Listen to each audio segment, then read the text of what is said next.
aviation-quest.cc 101, wind 270 degrees, 10 knots, runway 27 left, cleared for takeoff. aviation-quest.cc 101, cleared for takeoff 27 left. V1, rotate.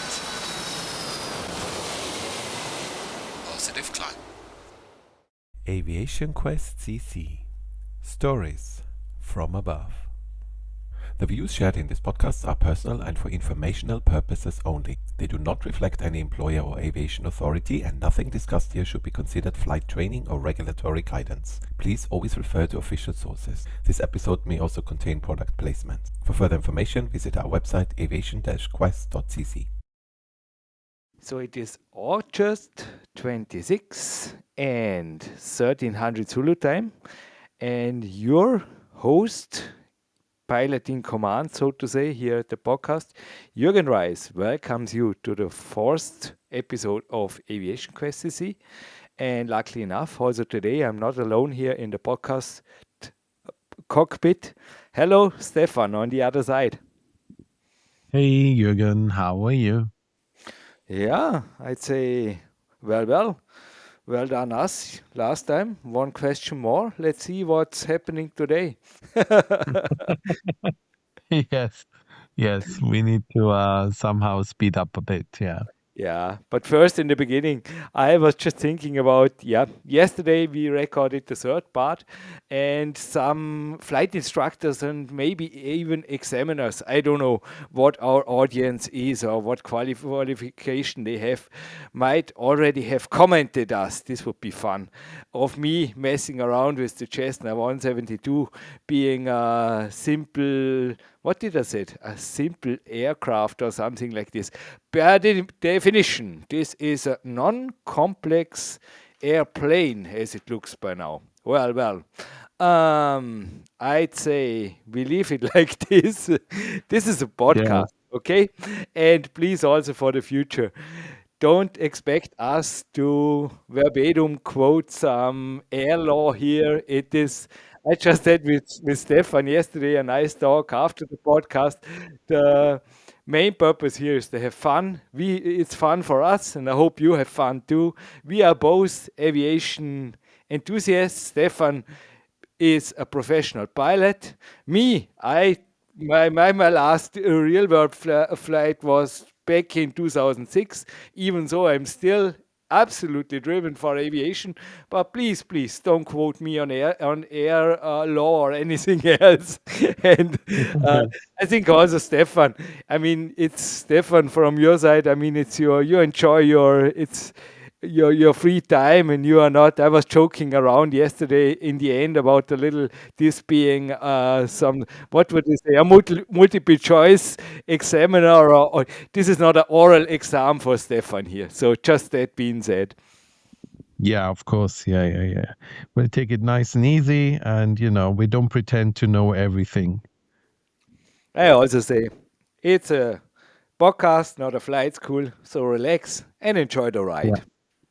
exactly. And before I forget, because I always forget, if you watch on YouTube, Me you're too. I gonna always hear. forget. It's good that you remember. Yeah, It's a so you're okay. gonna. Woo! Stefan said Yeah. the podcast. Our So YouTube you channel and what flight is today on?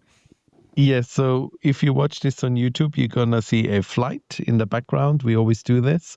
It's usually based on a real world flight, and today is our first cargo flight. It is from Paris Charles de Gaulle to Cologne in Germany. This is a flight operated by FedEx, and today we'll be flying the beautiful MD-11. Oh wow! And hey, I don't know how many questions we covered today, but I make here a little bit. Keep on track with this. I think I can plug this. The 10th and final question is about cargo planes, but well, we are far away from that. We are a claim in the moment. We are approaching question 4. Yes. But yeah, sounds like a beautiful flight. And for all those who are listening, the audio format, our YouTube channel is Aviation Quest. Exactly, yes. But yeah, let's follow up. Question 4. Are you ready? Yeah, Seatbelts I'm fastened. ready. Yeah. Good.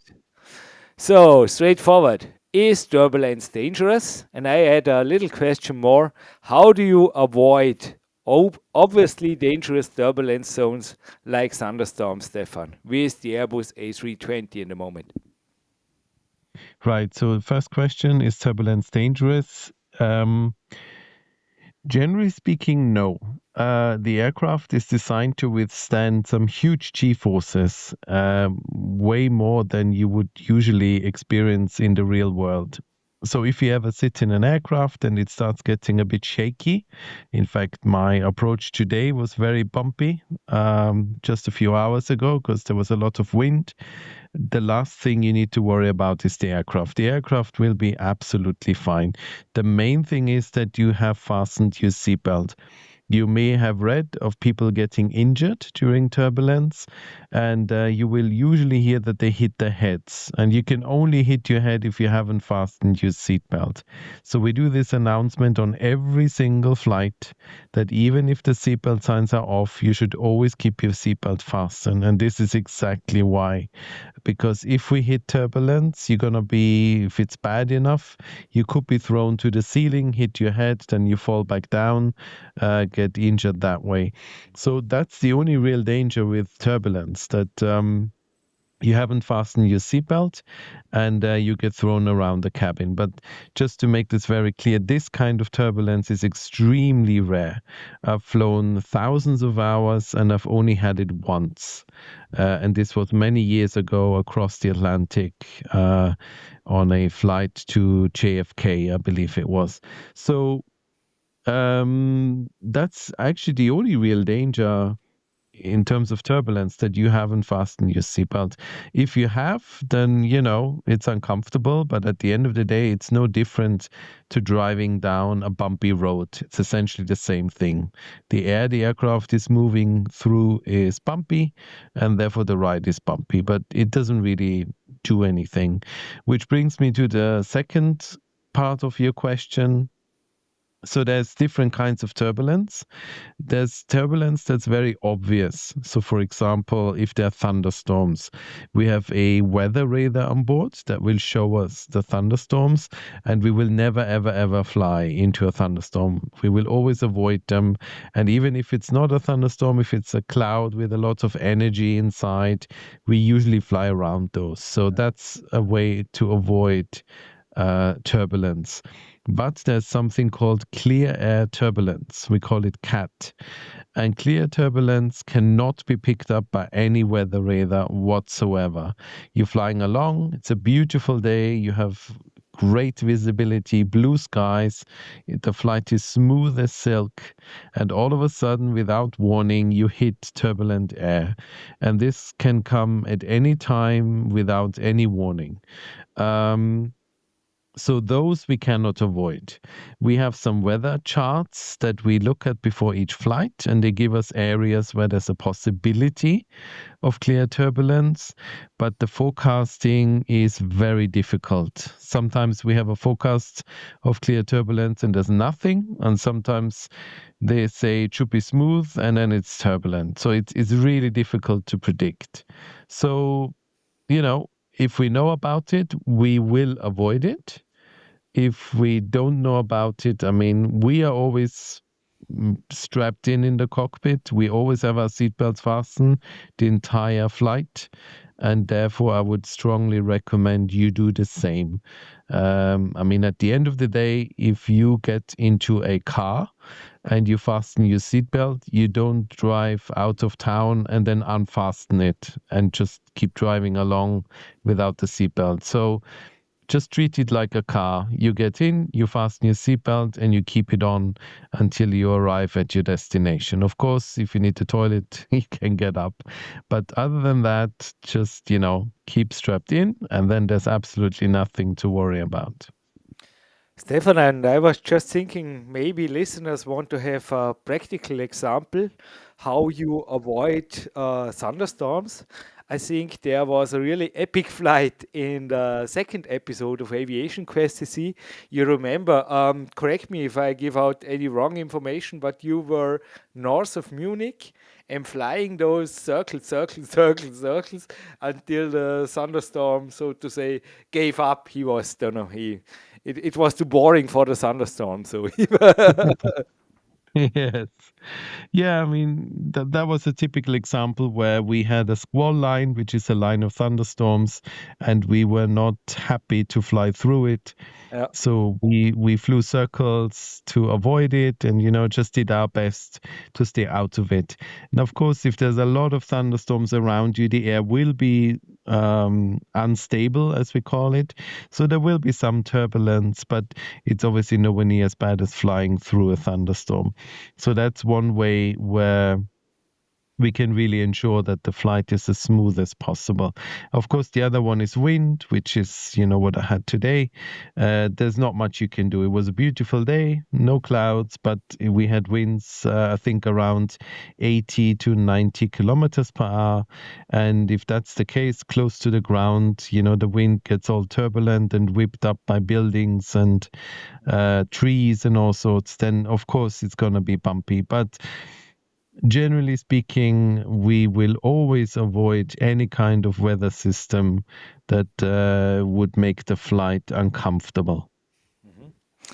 Stefan, you just mentioned a few minutes ago the weather radar, a topic or a system, by the way, that you also introduced at your FS Clips YouTube channel. And what about ATC? What role play they when it comes to avoiding, turbulence, storm areas, thunderstorms, whatever is the cause for the turbulence? Yeah, ATC, it really depends on the facility. Some facilities have weather radar themselves, and they will automatically uh, basically make sure they keep us away from those. Some don't. The main thing is that they will look at the forecast and they will look at the actual thunderstorm fronts. And what people need to understand is when we fly along, we fly on so-called airways. So these are like motorways in the sky. So all the planes fly on those airways. One goes one direction, one the other. And if thunderstorms move in, then we have to leave those airways and we have to squeeze in between those thunderstorms. And what that means is that the capacity in that airspace is significantly reduced because everyone needs to squeeze through in between those thunderstorms. So before aircraft can fly into that part of airspace, they need to wait. And we obviously don't wait in the air, we wait on the ground. So this is why sometimes when there's bad weather, ATC will tell us that we have to wait on the ground because at the moment they just don't have the capacity. Now, this is to allow pilots to essentially ask for different vectors and different headings to avoid all those thunderstorms without getting into trouble with all the other aircraft. So they reduce the number of planes, and therefore we have more freedom in terms of what we can do to avoid thunderstorms. So that's their main role, really, the prevention of having to tell us that, sorry, you can't avoid the thunderstorm, there's too many planes. That usually never happens because they plan ahead, they allow for it, and that's their main way of supporting us. And of course, once we're up there and we see a thunderstorm and we ask, can we turn 10 degrees to the left or to the right? Usually the answer is always yes, of course, and they will help us out as best as they can. I'm looking forward. Maybe also when you, I don't know, when you're retired or something like this, when you are flying a glider, you sometimes, you often really saw for turbulence areas, certainly not thunderstorms, but a slight turbulence area because they can be really a sign for a thermal uplift. And this is for sure the goal of this is the sports element, I say it like this, of flying a glider. And it's a fun world, but certainly a complete different world. It's but just a little a giveaway from me. It's turbulence is not always a bad thing. It depends of what your goal of flying is. Yeah, so that's obviously very different to commercial flying where we don't rely on thermals or turbulence. In fact, we try to avoid it as best as we can. It would be crazy, yeah. An airport would be a little bit an unpredictable airline flight. Okay, then question number 5. Moving on. When you take off from a beautiful airport or you fly into a paradise destination, Stefan, do you have time to admire the scenery or are you too focused on flying to noticing anything? Um, it usually depends on the kind of approach. So right now I'm speaking to you from a hotel in Innsbruck. So we've just flown into Innsbruck Airport, which is an absolutely stunning approach. Like today was amazing. Blue skies, really great visibility, no wind, so it was nice and easy to come in. And Innsbruck is very, very difficult. There's a lot to do, a lot of workload. So you don't have that much time to look outside, but we do obviously look outside. We are surrounded by big windows. And even today, we commented how amazing and how beautiful everything is. Um, if it's an airport that's a bit easier, like a standard ILS, Olbia comes to mind. If you come in over the seaside, Olbia is a beautiful airport in Sardinia, in Italy. Then we sometimes even leave the autopilot on a bit longer. So we let the aircraft fly and we have a bit more time to glance outside and enjoy the scenery. So yes, of course. I mean, one of the nicest thing about this job is the view outside of the window.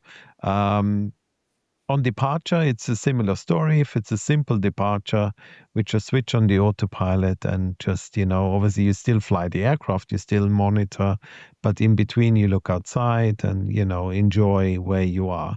Um, if it's a really, really tricky airport, then maybe not so much, but sometimes you're very lucky. Like today, we took off from a Greek island. We were the only aircraft on the entire island. There was nobody else there. There's no tower on that airport, so it's really like flying I don't know, a GA aircraft. You have to give position reports, and they basically told us to just take off and fly a visual departure. So you have to look outside. There's no, there's nothing. The aircraft can't guide you. You look outside, you look at all the mountains, you look at all the islands, and you make your own way away from the island until the radar picks you up and then they tell you where to go. So that's a really nice way of flying because you're just looking outside. We saw some nice beaches, nice mountains, and you just fly along and enjoy the ride. And then at some point they pick you up on the radar and they say, okay, please fly direct to this point. And that's when you switch on the autopilot. So to me, the view is one of the biggest pluses of this job. I think we spoke about this before about, seeing rocket launches at night or I don't know, flying when there's a meteor shower or just, beautiful sunsets and sunrises over the Alps and, all those things. So, yes, of course, even when it's busy, obviously the focus is on flying the aircraft. But if there's a chance, then we will always enjoy the scenery around us. I can imagine, even though my office here or the studio is in the eighth floor of an apartment building, you have been here, Stefan, so I can see almost directly Airport Altenrhein and also like a day to day, yeah, almost to Friedrichshafen, but nothing competes with the view outside of an aircraft cockpit. Certainly, this is, yeah, it's just another world. And I think there was just a great tip of yours when it comes to flight simming. Innsbruck, absolute must have done, was one of my favorite approaches. I think it was X-Plane 9 when this, yeah, I think this airport was even the standard airport. So, and you made how many parts? Three Yes. parts? A three-part in-depth series. So I never went remote that close to reality. So Stefan made really a deep dive. I think after these three parts, you can fly into Innsbruck 2 years and still have work to do it as complete and complex as Stefan had described it. This is awesome. Hey. I think never before. It's FS clips and never before somebody did a deep dive like this on Innsbruck Yeah, airport. I think the reason why this happened was because I once mentioned in one of my videos, we talked about something completely different, that I fly into Innsbruck and, there's this and that. And this when people realized that I'm Innsbruck qualified, which, to be honest, there are not many pilots in Europe that have that qualification. It's not easy to get and it's not easy to maintain. And yeah, so long story short, I'm allowed to fly into Innsbruck, and I do so on a regular basis. So some people ask me, "Oh, can you please tell us how you do this in the real world, and how we can do this in the sim to be realistic?" And I thought about it for a long time, and I wanted to cover as much as possible. And even though I didn't cover everything, it ended up as I think it was a 3-hour video, which is obviously way too long. So I decided to split it into 3 parts. Each part is now, I think, 20 or 30 minutes, which I think is digestible. And it goes into a lot of detail of what needs to be done to operate there. But just be aware, it's still not a full, this does not give you the full picture. The training course is a whole day, the exams, then you go into the simulator, I think, for 2 or 3 hours. All this cannot be covered in a short YouTube video. But I think if you watch the 3 parts, it should give you a very good idea of what it means to operate into a very difficult environment, and what you have to keep in mind. And Stefan, from Explain 9 to the year 2025, did you use the standard scenery of Microsoft Flight Simulator, or was this, I don't got it in my mind, was this an add-on, or it looks really awesome? No, it's not an add-on. Yeah, Great. I mean, they included a handmade airport for Innsbruck in the default scenery. So Looks like this, yeah. It's a stunning yeah, scenery. It's really yeah. great. I thought it's maybe a third party add-on. No, no, that's default, and it's very beautiful. Yeah. Great. So, yeah, to have a little bit, is there, besides Innsbruck, maybe another destination which gave you goosebumps on approach the last years? Positive ones that you say, yeah, we're flying into this. Uh, Love it. to be honest, almost every airport has the potential to be beautiful. Sometimes we fly into an airport, like the Greek islands can be extremely nice. If you have an evening flight and there's a sunset, and the sun sets over the water and you come in to land, or you fly, I don't know, somewhere to Spain over the beaches and you see the turquoise, beautiful water. There's so many beautiful places. I mean, I only fly in Europe and North Africa and the Middle East. I'm sure there are many other places in the world that are just as beautiful, but that's where my playground is in terms of flying. And I mean, even, I had a flight to Egypt and we happened to fly straight over the pyramids. So that was very beautiful. Wherever you go, I find there's usually something nice to see. Of course, there are some airports that are just very busy, and then a big city, and let me put it this way, they're not quite as attractive as some others. But if the weather's right, if everything comes together, most approaches can be really beautiful. But yeah, I mean, standout airports, like I said, is Innsbruck, Olbia, Salzburg is very nice. I really still like flying into Heathrow, especially if the 27s are in use, because sometimes you get to fly directly over the city center. You see the London Eye and Westminster and the Tower Bridge, London Bridge, all that. So that's really pretty. Um, we also now have started flights to Reykjavik. I haven't had one yet, but I have been to Iceland on holidays, and I'm really looking forward to that. I think that really, Oh, I was there for a week or yeah, something. This could be an adventure. I mean, this landscape is, it's just, so I think that this is just crazy. It's unique. You have been, yeah. Have you ever been to yeah, Iceland? yeah. I went on holidays, so I was really excited. Okay, okay. We have to do Yeah. a training course to fly there. I was sent the training course, so I've just finished it, and so hopefully at some point they will send me there. I'm really looking forward to it. I think that's going to be a very nice approach. Yeah, no, it's a unique one. I mean, it's really, Yeah. yeah, still a little bit another deal than a Greek island. Yes, exactly. Yeah. Yeah. Do you think in a distant future you maybe also like I back in the days will have the luxury to just get up there with a motor glider or a little GA aircraft and just for the purpose to to fly with a friend or with your family and enjoy the beautiful scenery, maybe even here over for Vorarlberg, because certainly it's funny as it sounds, but this is the whole purpose of getting up there in a motor glider. That's the thing. You fly nowhere. You start from Hohenems, you make a beautiful, beautiful local flight here over Lake of Constance and some mountain, and it's just beautiful Vorarlberg. And after all, you land again, and everybody is happy. Do you think this could also for you be a future of aviation that's maybe an alternative in, I mean, not, it's certainly not in a professional way, but I mean, but as a hobby? At the moment, I don't think so. It's a time thing, really.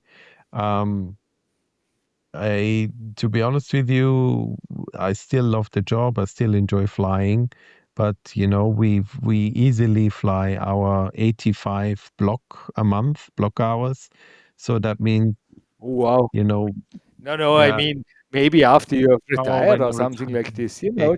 just, Maybe, I don't know. I'm really not sure. Um, I spent some time working for a company that runs flight simulators, like the big full motion simulators, preparing oh, pilots for wow. sim checks, and also sometimes just people, that want to experience flying an airliner. They buy a ticket, and then we give them a briefing, explain everything to them, and then they can fly in the simulator for an hour.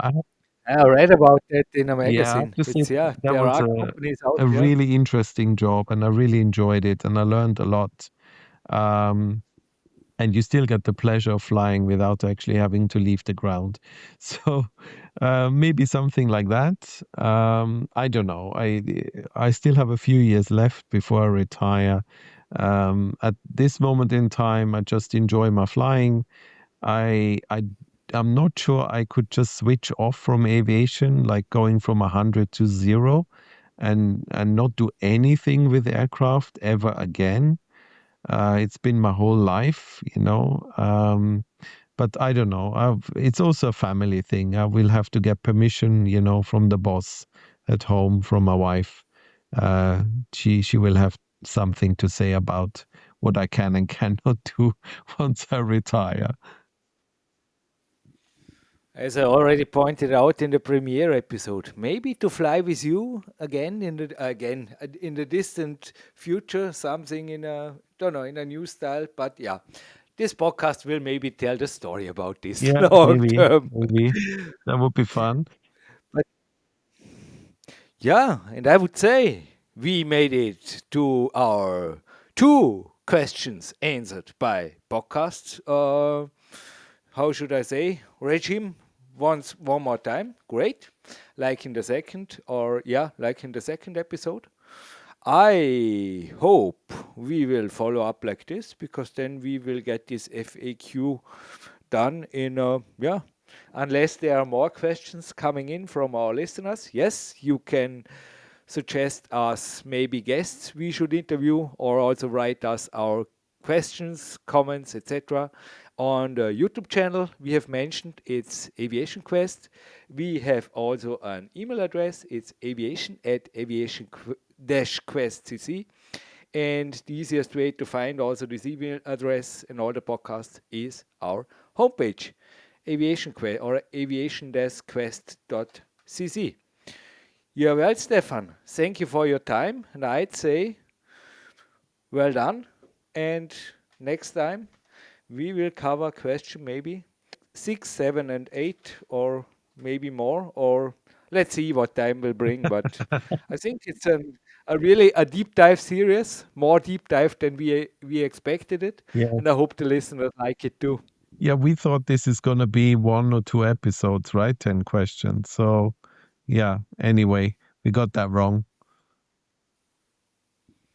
Yeah, but I mean, wrong in a positive way. I Yeah. hope the I hope the listeners will join, will share my opinion. Yeah. But my opinion is the more deep dive, the better it is. And I think for those who know you and your YouTube channel, this is nothing new.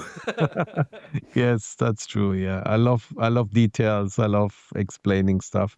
Anyway, yeah, let's bring it to a close. Another 2 questions done. Very well. So thanks everyone for listening. Thank you, Jürgen, for your time and for preparing the questions. And yeah, let's see when we get to do this again. So you have a good day, and I will get something to eat, and tomorrow I will carry on flying. Thank you for listening to Aviation Quest CC Stories from Above. For more information about this episode and everything we do, visit our homepage aviation-quest.cc. We appreciate your time and support, and we'd love to have you back for the next episode. Until then, stay safe, stay curious, and keep your passion for aviation flying high.